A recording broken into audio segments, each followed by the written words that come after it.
Estamos de volta com programação nacional, direto de São Paulo. Nosso assunto de hoje é sobre pedofilia. Estou aqui com o cardeal Dom Odilo Pedro Scherer.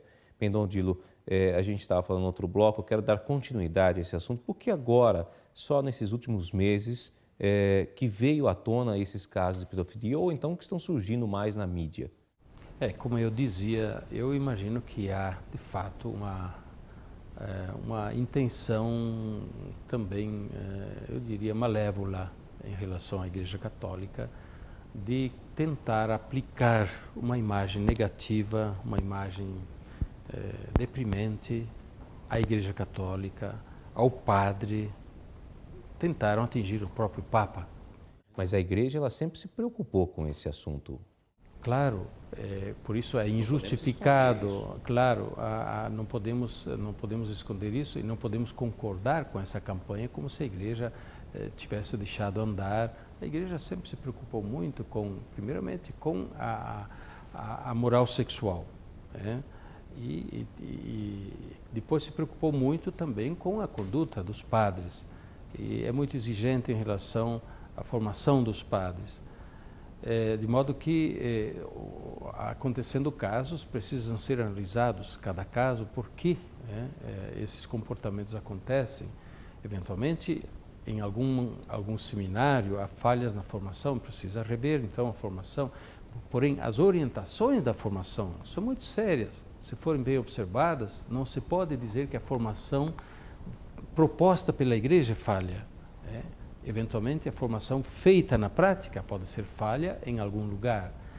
Por outro lado, que a Igreja concorde ou de alguma forma seja conivente com a situação, não é verdade. A Igreja prevê desde há muito tempo, e eu poderia dizer desde os primeiros tempos, penalidades muito severas para quem comete certos crimes, ainda mais crimes, por exemplo, de abuso sexual de crianças ou diria assim, de abuso usando a própria posição de padre para aliciamento sexual e assim por diante. Existe o crime, existe a pena de excomunhão, por exemplo, para o padre que fizesse um aliciamento de uma mulher em confessionário. E se isso aparece, é excomunhão, né? Suspensão imediata do padre de todas as suas funções sacerdotais e uma penitência pesada imposta nesse caso. De modo que eu acredito que este momento que nós estamos vivendo é bom, apesar de dolorido, para retomar uma série de coisas que eu diria, não é que ficarem esquecidas, mas talvez não foi sempre dado o devido destaque e a devida importância, né? E, embora, eu diria, a cultura, ambiente seja muito permissiva e laxa no que se refere à moral sexual e aos comportamentos. No entanto, quando se refere a pessoas da Igreja, esta mesma cultura, este mesmo ambiente é muito exigente em relação à Igreja. Eu vejo nisso um aspecto interessante, quer dizer, apesar de permissiva, digamos assim, esta mesma cultura reconhece que há um valor em relação ao comportamento sexual íntegro, por exemplo, a observância dos mandamentos da lei de Deus no que se refere ao comportamento sexual, porque senão não estariam a cobrar dos padres ou de quem quer que seja comportamentos retos. Envolve uma questão também moral, né? Porque o padre, a figura do padre é uma figura, né, que tem aquela responsabilidade de levar também a questão moral para todos. Claro, que se consegue mostrar que todos os padres são imorais, então não há mais como crer na palavra dos padres ou crer na palavra da Igreja. E talvez é um pouco esta também uma das vertentes de interpretação deste atual bombardeio em cima da Igreja sobre escândalos, isto é de dizer, bom, a Igreja não pode falar mais nada. Em vez não, a Igreja vai continuar a falar. A Igreja vai dizer, sim, pecados há, crimes há, sejam investigados, sejam chamados perante a lei os responsáveis, mas a Igreja vai continuar a proclamar o Evangelho, vai anunciar a todos o caminho da retidão moral, dos mandamentos da lei de Deus, também da moral sexual, e a igreja não pode renegar aquilo que recebeu como missão em função de falhas que acontecem em relação a um ou outro, ou ainda que fossem muitos membros da igreja. Bom, o senhor começou esse bloco falando da questão da formação, né, dos padres. O senhor acha que está havendo um problema, uma falha, melhor dizendo assim, na formação hoje dos padres na igreja? Eu não generalizaria isso de forma nenhuma, porque existe um trabalho cuidadoso feito, em geral, nos seminários, por conta das dioceses, por conta das congregações. Existem orientações muito sérias, muito seguras por parte do magistério da igreja, né?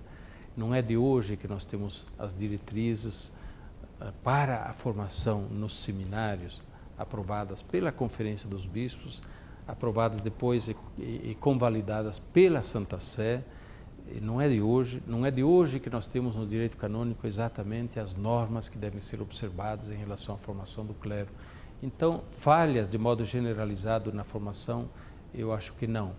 Podem existir falhas locais, em algum seminário, em alguma diocese, em alguma congregação, em alguma situação, pode haver descuido, pode ter havido descuido, isso certamente sim. As influências modernistas, elas podem estar atrapalhando também na formação dos padres?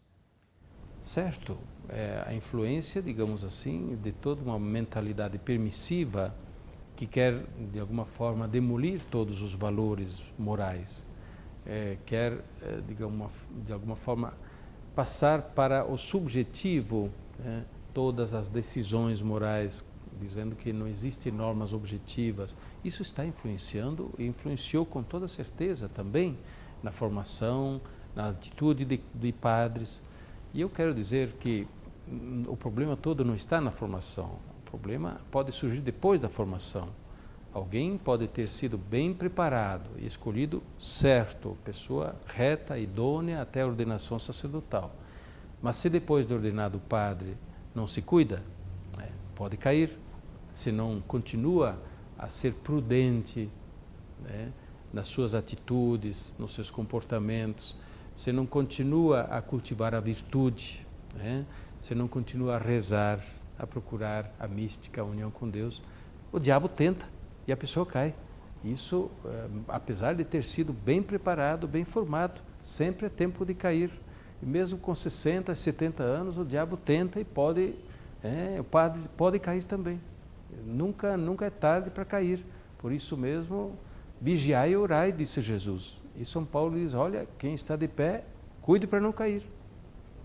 Aliás, isso o senhor colocou no artigo que o senhor publicou no Estadão, né? Fala um pouco sobre isso daí. Né? Cuidado para você também não cair. Um artigo que o senhor colocou no Estadão esses últimos dias. Certo, porque é uma realidade. A pessoa humana não é um autômato. Nós, cada dia, temos que refazer as nossas decisões. É claro, a gente precisa ter uma formação sólida, princípios sólidos, orientações sólidas, mas a cada dia e a cada momento a gente tem que reassumir essas decisões. A gente não é um computador que está programado, uma vez programado, faz sempre aquilo. Não, a cada momento nós estamos diante de opções e escolhas. E se a gente não refaz cada dia as escolhas certas, a gente pode entortar o caminho, a qualquer momento. De modo que a gente conta sim com a graça de Deus, com o dom do Espírito Santo, da fortaleza, da prudência. Se a gente está em sintonia com Deus, se a gente busca Deus, Deus não deixa faltar a graça. Porém, se a gente descuida disso, a gente começa a dar atenção a outros conselhos, a gente começa a olhar para outros caminhos e a gente começa a vacilar nas bases, os próprios princípios que sustentam a vida. De modo que não é questão simplesmente de formação. Os pais sabem muito bem que, tendo educado bem um filho, lá para frente o filho pode ir para outros caminhos que os pais nunca imaginaram. Se surpreendem, porque esta é a condição humana. O ser humano não é um autômato, não é uma máquina que se possa programar de uma vez para todas. O ser humano é um ser de vontade, um ser de consciência, um ser de escolhas, um ser que se orienta por valores. Portanto, é preciso perseverar no bem. Não basta ter começado bem, é preciso perseverar no bem. Bem, eu estou conversando aqui com Dom Odilo Scherer. Nosso tema de hoje, no Ação Nacional, é sobre pedofilia. Nós vamos para um rápido intervalo e voltamos já.